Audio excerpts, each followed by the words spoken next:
Hi guys, in this video, I will show you how to delete real history on Facebook. So let's get started. First, open the Facebook application.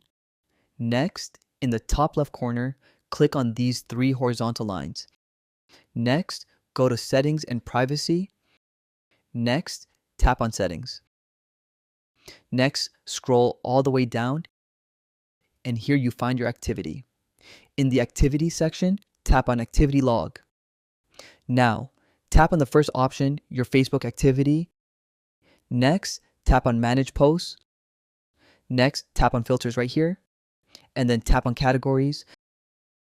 Next, tap on the option Videos you've watched. Now, all the reels or videos you've watched will be in here. So what you can do is just tap on Clear Video Watch, and then tap on Clear to delete real history.